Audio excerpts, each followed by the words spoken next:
Well, good evening, everyone. Thank you all so much for joining us today. My name is Stacy Shapiro, and I'm the outreach coordinator at the Summer Youth Employment Program at UAU.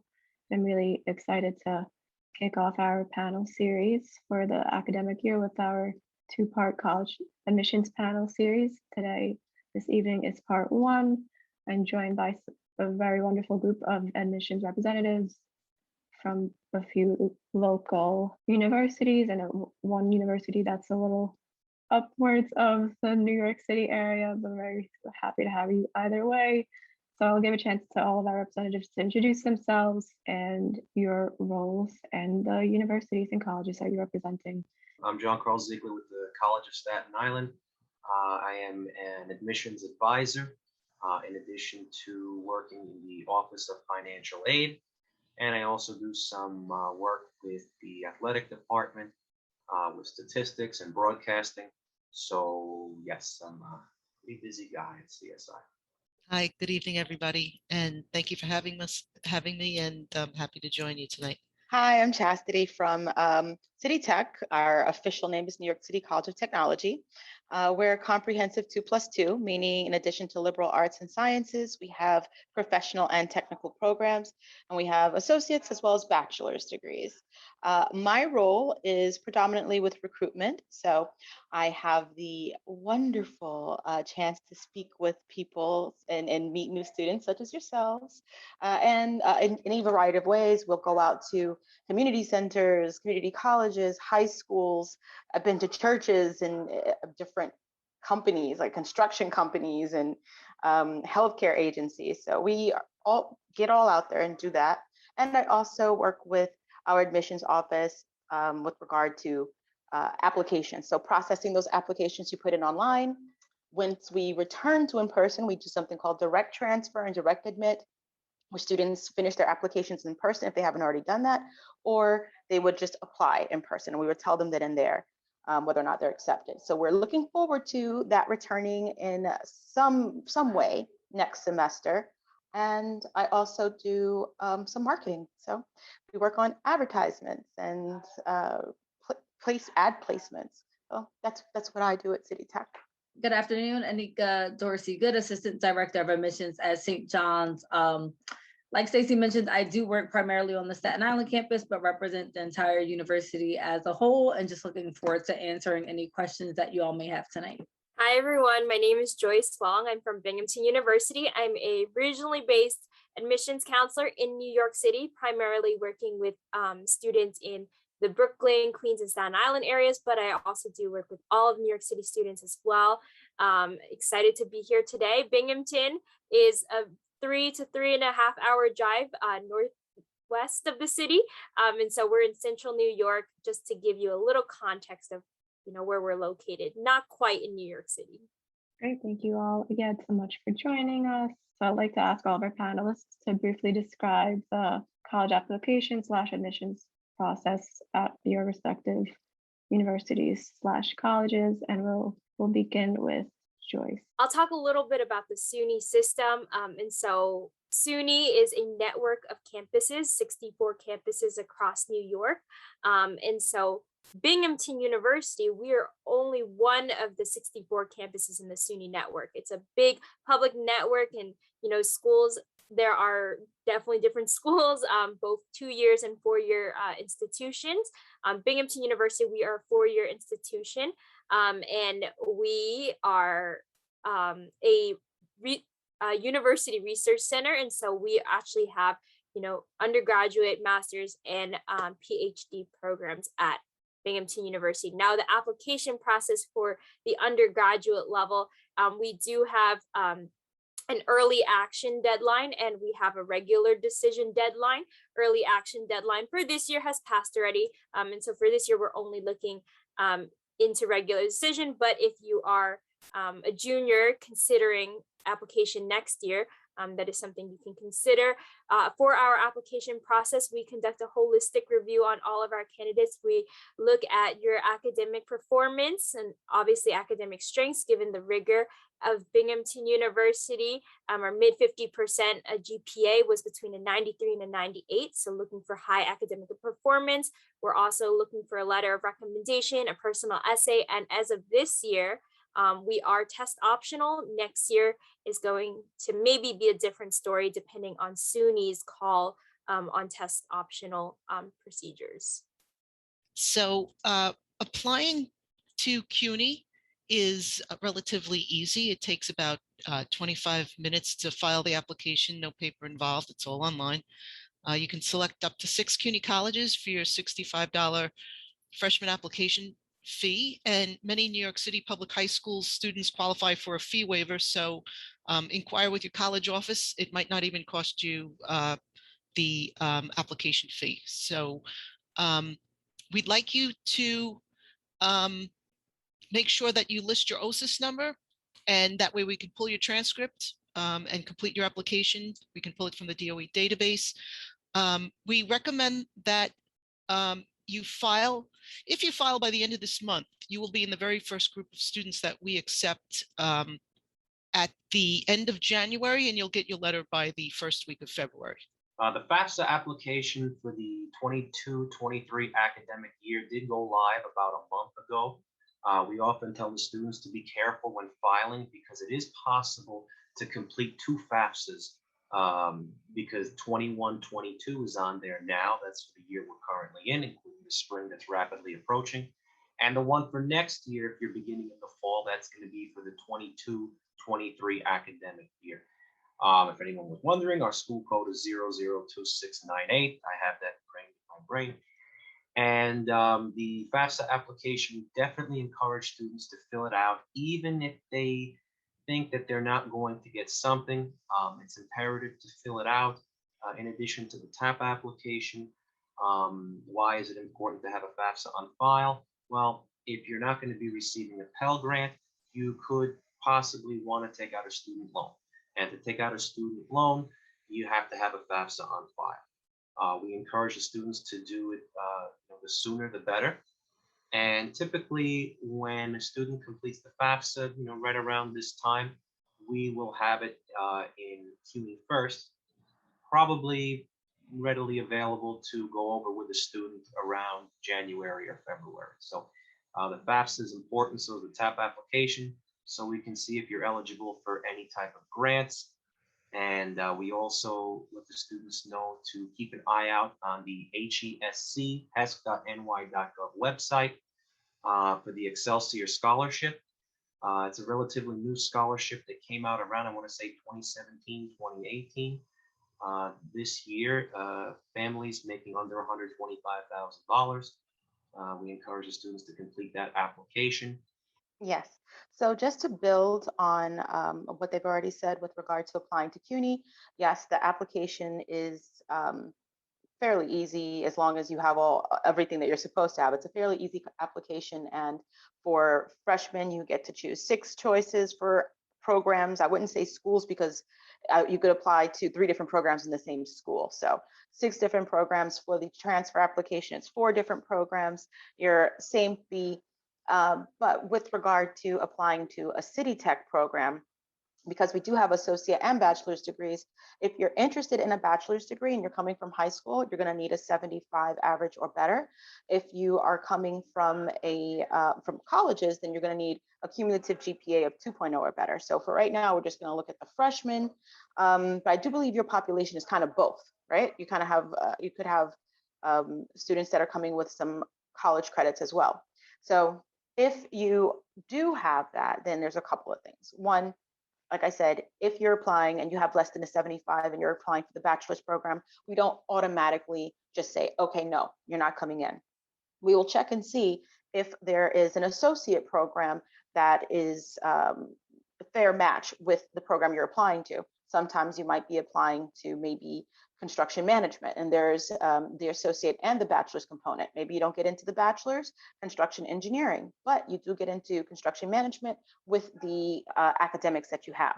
So we don't automatically reject. We'll look to see first if you match with one of our associate programs, and we will send you out a communication saying you did not get into the bachelor's program for these reasons and you were placed here. If you do not want this, if you want to change your mind, reach out to us and let us know what you prefer.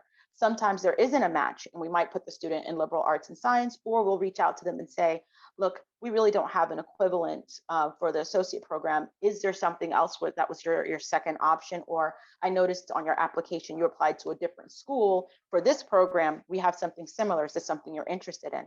So we try and find ways to bring the students in, but we still want them to go into a program that they're interested in, and we still want them to feel like they're a good fit. We also have 3 programs that are called dual admission majors, and those are nursing, dental hygiene, and radiology. So sometimes students apply and they get an acceptance letter and they think this automatically means they're in these programs, when what it means is you're in the preclinical phase of these programs, meaning you, in a way, it could be called a contingent acceptance, where you're accepted to the college, and once you complete these programs or these prerequisites, then we would consider you for that program. So with nursing, dental hygiene, and radiology, the student has to be accepted into the college. 2, they have to complete those prerequisites. With regard to nursing, they have to take the T's. And then 3, they have to apply directly to the program. We don't have a waiting list. You get in or you don't. And if you don't, it could be maybe is a really strong cohort application or application pool at that time. And so maybe try again and your GPA will get you in. Maybe you need to take one class over or take the TEAS exam again with regard to nursing. So those are some things. And finally, because I don't want to hold everyone up, just because you're accepted, so fine, yes, you're accepted to this bachelor's program, you have the GPA that you need or the average, it doesn't automatically mean you're accepted to the college, so you're accepted to every bachelor's program. It means for that particular one that you applied to, you qualify. However, if you change your mind, perhaps you have to keep in mind, different majors have different requirements. So a 2.0 or a 2.5 or a 75 or average might get you in to certain or into the college and into certain bachelor's programs, but some might require an 80 or better GPA or average coming from high school. Some might require a 2.5 or 2.75. So you really want to look at the programs that you're applying to and those application criteria and the standards that they're looking for with their students to kind of give you a better idea of where you need to be academically speaking in order to fit into that program. Not necessarily just the college, but you have to look at the program itself. So those are some little differences. I'll keep it short and sweet. St. John's University does participate in the Common App or the St. John's University application. Our application is free to apply, so students are not required to submit or ask for a fee waiver. It is free to apply, so you know that you're on the right application, as long as it does not ask you for you to submit payment. We have various different admissions plans based on how it is that you want to be considered and reviewed for your acceptance into the university. Our early decision, which is a binding contractual agreement, that deadline is November the 15th. So if you're still interested, you have about less than 2 weeks to actually make that decision. Keep in mind, early decision, you can only apply to one institution, and that pretty much is a contractual agreement. If you get accepted into that particular university, you definitely are expected to attend. So if St. John's is not your number one choice and you're considering other options, then we definitely have that early action route where students just have their application materials in, as well as a completed app in by December 1st. The importance is that the application has to be complete, not partially completed, not missing your transcript. The entire application must be complete by December 1st.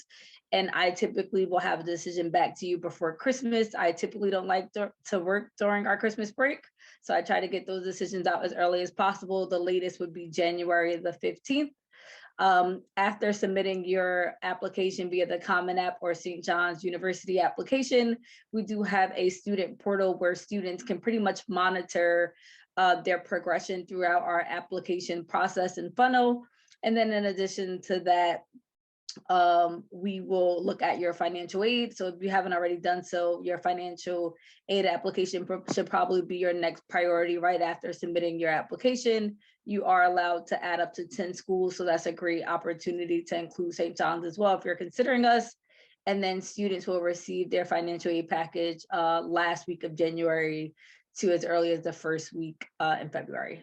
That's pretty much our application process in a nutshell. And on that topic, do you have any tips or best practices that you would like to share with our youth participants on the actual application process? Quick tip, we do recommend you apply early because once we admit you to CUNY, you're not finished yet. You still have steps to enroll. So the earlier you are accepted, the more time you have to move through the steps to enroll. And then you can enjoy your summer, because if we accept you in the early spring or the late winter, that means that you can get all your steps to enroll done before June. Yeah, I think at Binghamton University, we do care about the academic performance. So just making sure that during your senior year, after you've submitted an application, that you continue to pursue your studies and to maintain those academics. And another point I would say is to just share your voice with us through your essay. We're not looking for a perfect, like the most perfect essay that ever written. We're looking for your voice, and so submit an essay that's going to show us a little bit more about who you are as an applicant, and so that we can see whether or not Binghamton is a good fit for you, and whether or not you can contribute to the growing success at our university. Awesome. I do hear both of those points, applying early, definitely, and then also keeping up with your academics. I know even from my own personal experience in applying to colleges, that was something that those are two strategies, I should say, that I definitely made sure to apply. What about Anika or Chastity? Anything else you'd like to add? With regard to some tips, again, just looking at the criteria for the programs that you are applying to make sure you meet those admission standards. And if not, giving the department a call.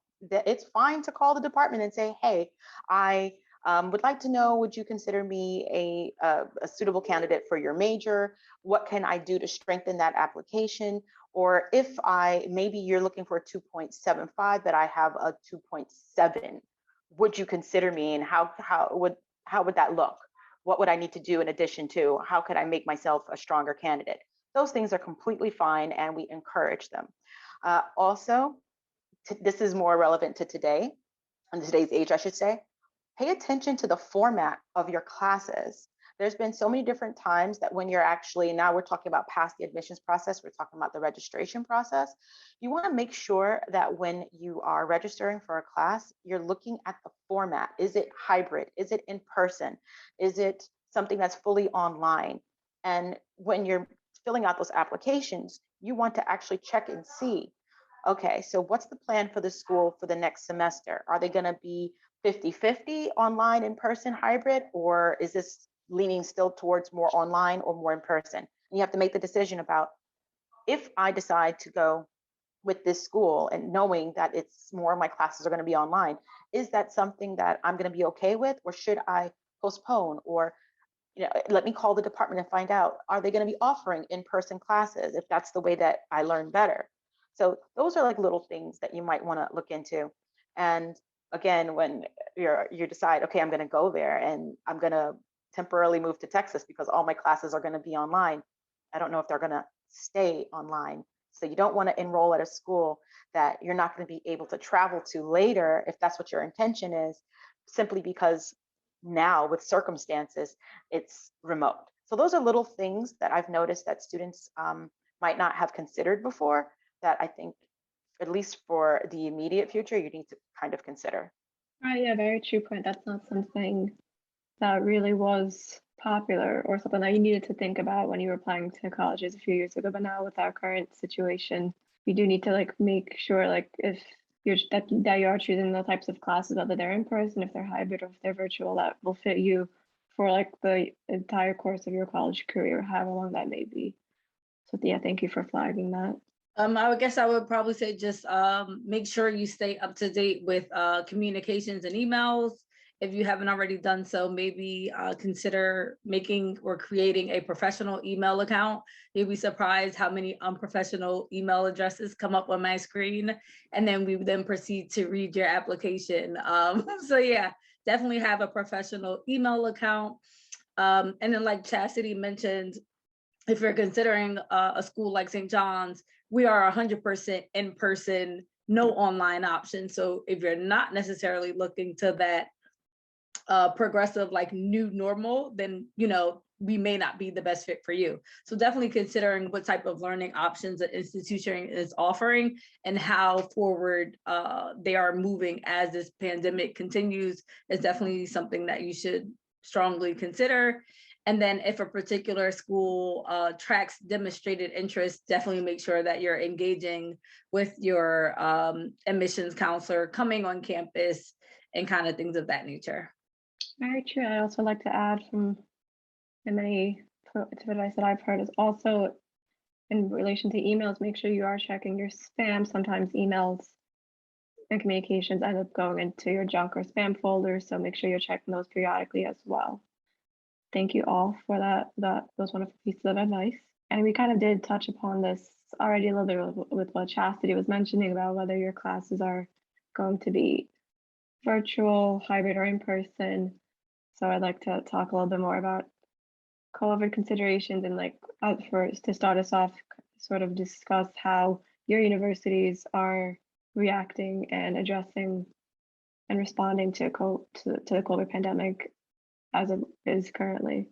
Because I know we're already about 2 years in, so I know things have definitely changed since we've all first shifted to being virtual. We can start with whoever would like. Cuny is still undergoing a safe reopening, so probably currently 40% of your classes will be in person, and that is concentrated on laboratories, performance classes, and studio classes. By next semester, we hope to have at least 70% of our classes in person.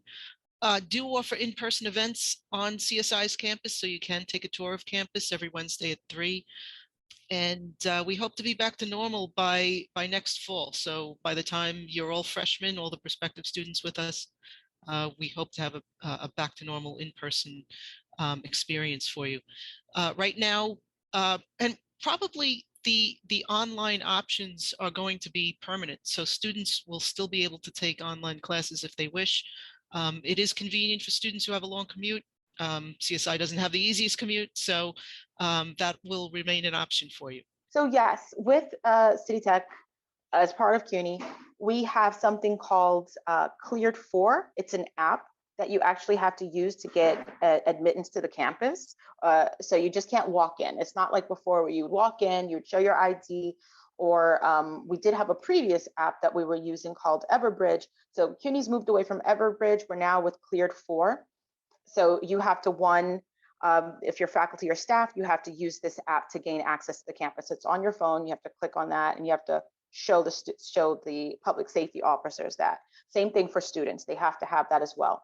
Students must be vaccinated if they're taking in-person classes. So if your class has an in-person component, or it's a lab or one of those studio courses where it's in person, that class, you need to have Cleared For, and you need to be vaccinated. They won't let you into the building otherwise, period. Then there is still randomized testing. So if you get a notification saying, hey, you've been selected for randomized testing, you have to report for that, and your test has to come up negative in order for you to gain access to the campus, regardless of whether or not you have this Cleared For app that shows your vaccination status. You can be subjected to randomized testing, and then you do need to comply. For the faculty and the staff, we have not been mandated yet to, I guess, vaccinated, because some still have the option of remaining remote. So if you are not vaccinated, then a lot of those people would be working remotely and they wouldn't be on campus. So for right now, the ones that are the ones that are actually coming to campus, have been vaccinated, and they have the Cleared For.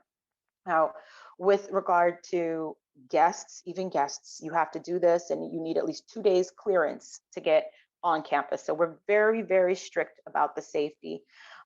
You must wear your mask when you're on campus, regardless of your vaccination status. So if you're in any public spaces, in the hall, in the library, you need to wear your mask. If you're in your own office and no one is around you, then yes, you can take off your mask. If you and your office mates are comfortable enough, I guess, then you could.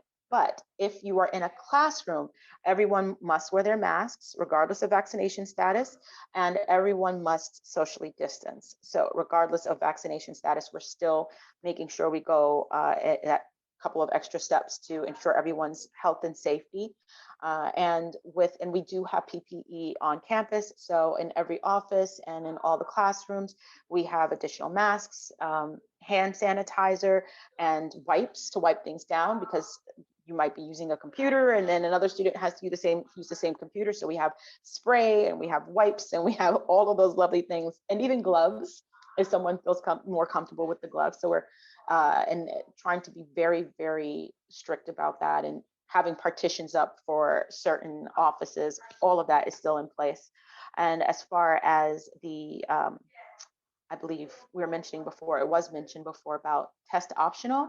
Right now, Cuny is not considering SATs or ACTs with regard to admission criteria. We're not even considering them until spring 2023, I should specify. So even if you took them, didn't take them, worried about taking them, they're off the table. Don't worry about it. SAT and ACT, not even going to be looked at until spring 2023.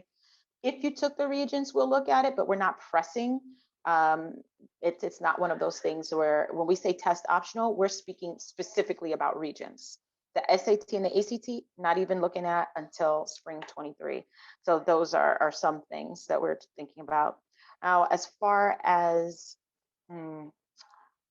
I think we were mentioned before, college tours or campus tours, we are not doing in-person recruitment events, and that means on and off campus. So as I mentioned before, in the past, we would send representatives, team members to high schools and community colleges and so on. Right now, we are not doing any in-person events. And again, extra precautions, Delta, all these, breakthrough infections. So we're just being very careful about that until next semester, and we hope to kind of transition a little bit further back in. And we are not doing in-person tours on campus right now. We have a virtual tour up, and I do a virtual information session, which is live. The tour isn't live. The tour is you are looking at pictures and you're seeing text about certain majors and facilities.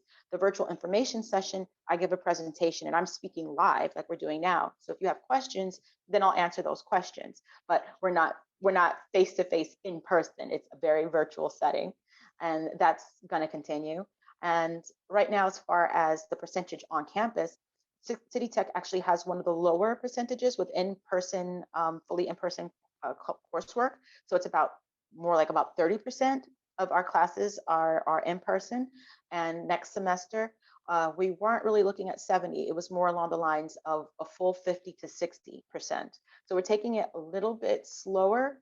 But for those students that are thinking, okay, well, which percentage or which courses, it's mostly the labs, health sciences, things. If you're looking to go anything with the lab, not just chemistry and biology, but like nursing, mechanical engineering, those kind of classes are in person. The majority of the lectures, those are online. And when we transition back, there will be no one or the other. We're going to continue to integrate these online options because it might not work for some students, but for others, they're really excited about the possibility of completing their degree remotely, or at least the majority of their classes. It gives them options with regard to their scheduling and familial obligations. So we're going to keep them. We're not sure just yet about the percentage, like in person versus online, but we do know that there will still be a good number of courses available and services available online when we fully return. As we say, what that fully return means is not going to be what it used to be, but when our new normal says we have fully returned.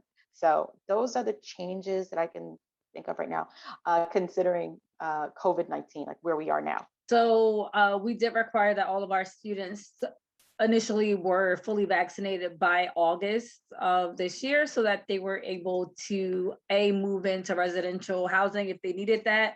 But in addition to that, to ensure that within the classroom setting, that all of our students will be vaccinated as well. Students are required to wear masks while on campus, especially within the classroom setting. I believe that they are allowed to, of course, to remove their mask if they're in the cafeteria or dining hall eating. And then in addition to that, if the students are like outside in a common open space, they're not necessarily required to have their mask on either, because we know that our campus community is fully vaccinated. The same goes for any prospective students or families that are interested in touring our campus. You must be fully vaccinated to tour the campus as well. We did have our fall open house both on our Queens and Staten Island campus, where we did kind of relay that message that if you were interested in coming for a campus tour open house, you had to be fully vaccinated. Quite naturally, we did get a little bit of pushback, but unfortunately, that's just what the university has decided to keep our campus community safe, and that we hope that folks that are interested in the university do respect that. Set aside from that, we do have COVID screenings that we take. So there's a series of questions that we are required to answer. And then our students that are on campus, Student Life actually does random testing weekly. So I would say it feels somewhat of a new normal on our campus. I mean, everybody has a mask on. Nowadays, you choose a mask to kind of match your outfit and you keep it moving. If you're within your office, of course, you have to have a mask. If we have families coming in to meet with us one-on-one, we do have kind of like plexiglass set up within our offices. And then everything, of course, is like a 6 to 10 foot distance apart, depending on where we are within our campus community. So if you're fully vaccinated, you want to check out St. John's, you're more than welcome to come for a daily or open house. Are there like virtual tours that are available on the St. John's website in case there are some interested students that are not yet vaccinated? Yep. So if you would like to participate in virtual campus tours, you can do that. We have some drone footage of both our Queens and Staten Island campus as well. We also have a pre-recorded walking tour, as well as a couple of videos via Vimeo or YouTube that students can definitely check out as well if you want to see what our campus has to offer, but you're not yet fully vaccinated. So a couple of different options for those that would like that online experience. And Joyce, what about SUNY Bingham? We do have a vaccine mandate as well, and all of our all of our campus community will have masks. Now, Binghamton University, we're a residential community, right? Or residential campus. And so students are living at school. All of our freshmen are required to live on campus. That's a core of our campus culture. And so we are fully back in person with the vaccine mandates and the mask mandates as well.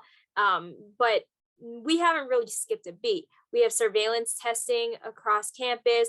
And we also have, ways to accommodate either quarantine or maybe even a virtual opportunity, but everything's back in person.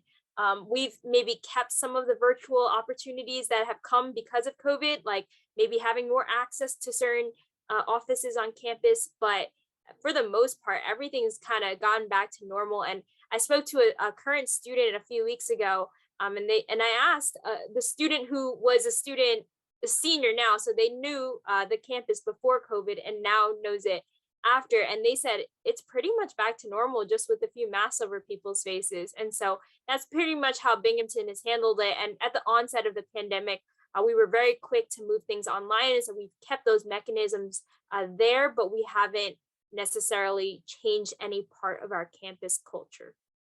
I kind of want to shift gears a little bit and go kind of back to the financial aid component, because I know we are almost at our end, and I do know that that's a big question that a lot of students have in terms of applying to college. In addition to applying to college, it is financing their education. So I'd like to talk a little bit more about that.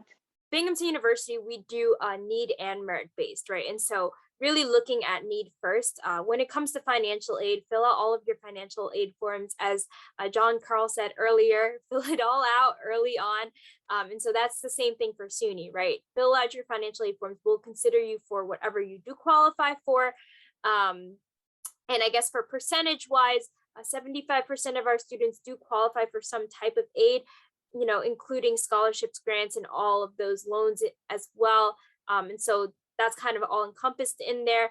Binghamton University, we kind of pride ourselves as being number one in value, is what we always, our buzz line, because we're giving you that full residential experience at a very affordable public price, and the top-notch education that comes along with that. And so, you know, the sticker price in itself is more affordable than other schools may be charging you on, you know, but at the same time, we also have financial aid opportunities for students to be able to pursue. Great, thank you for that info. What about at St. John's?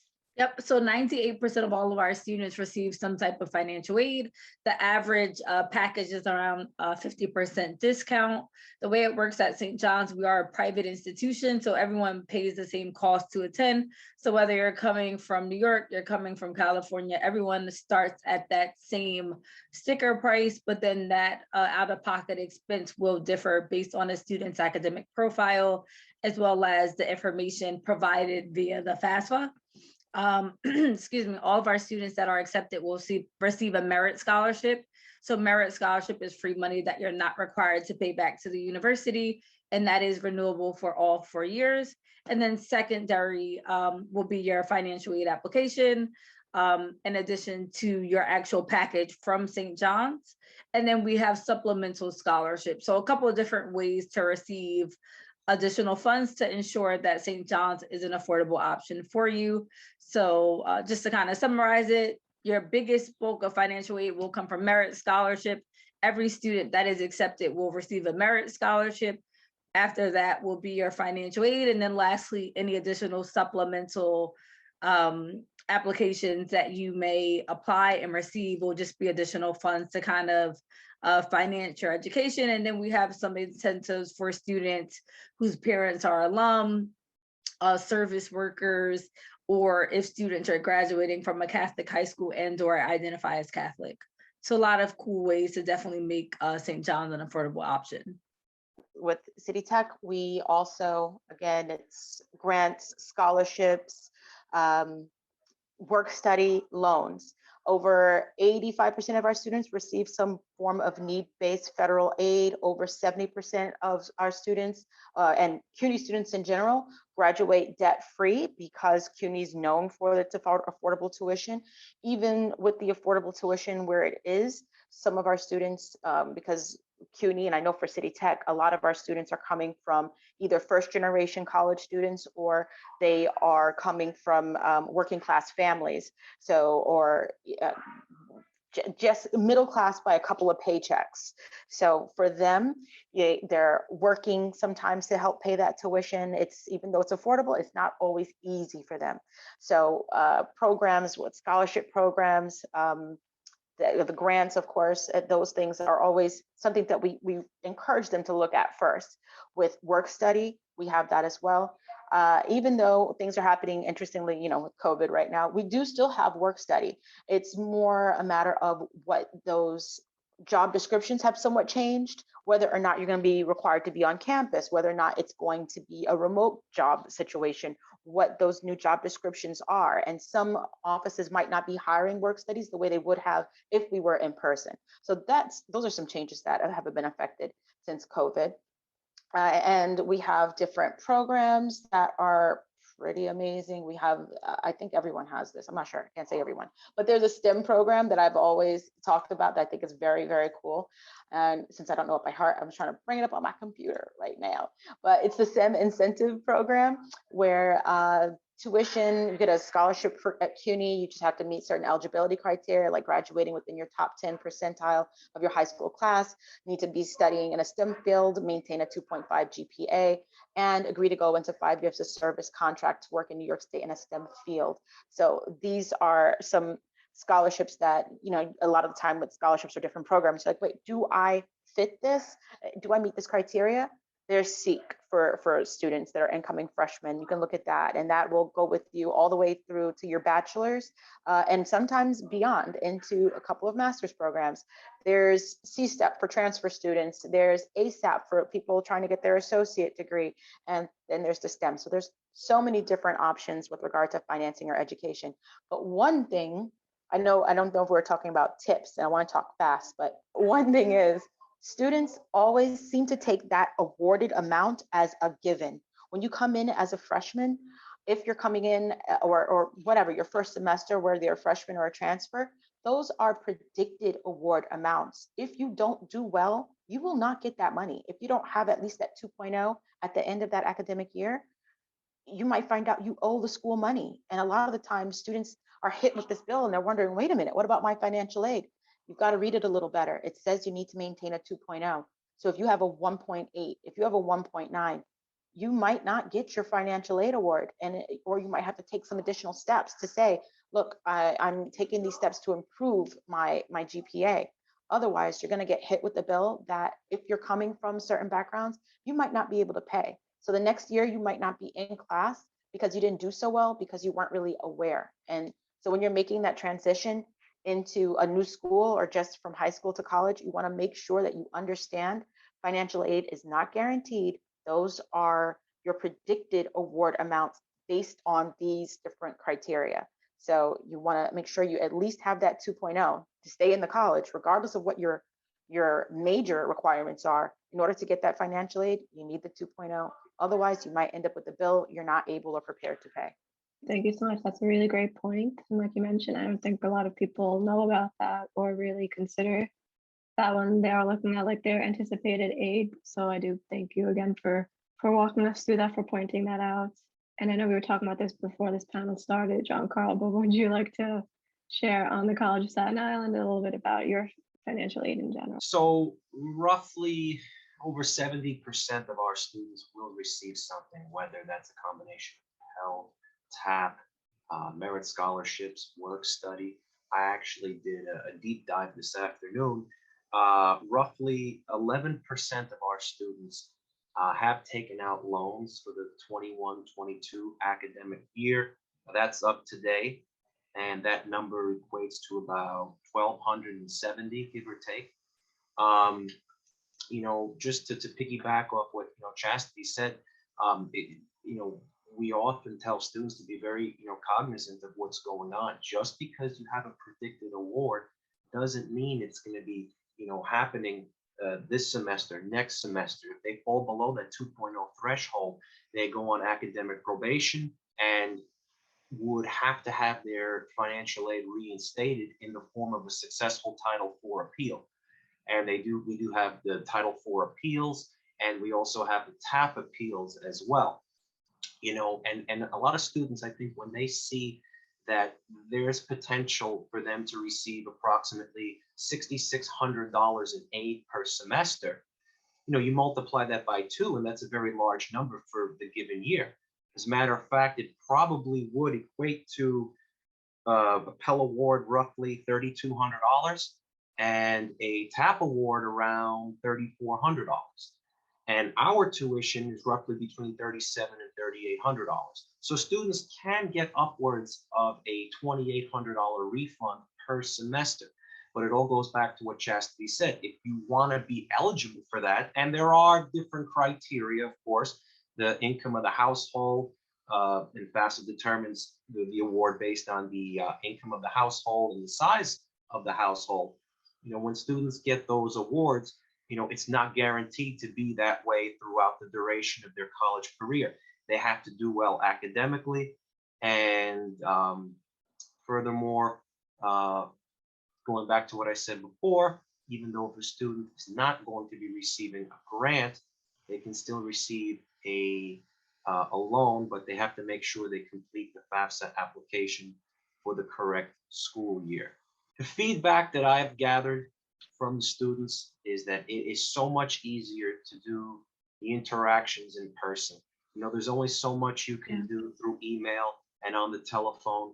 And even though in a lot of ways it's become the new norm, I kind of want to break away from that personally. I love when the students come in to chat with us. I think it helps them. I think it just in general enhances their experience as a whole.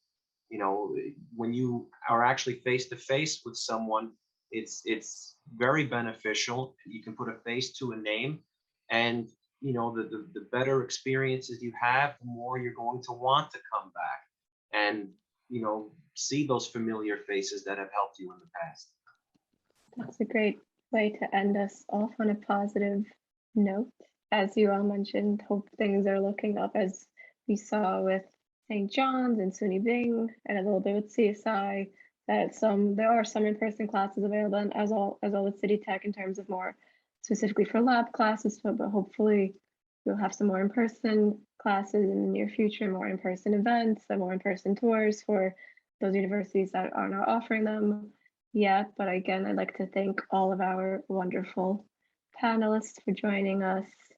John Carl and Holly from CSI, Chastity from City Tech, Anika from St. John's, Staten Island, and Joyce from SUNY Bing. I really appreciate all of you taking the time to speak to me today and share your insights and your knowledge on the college admissions process.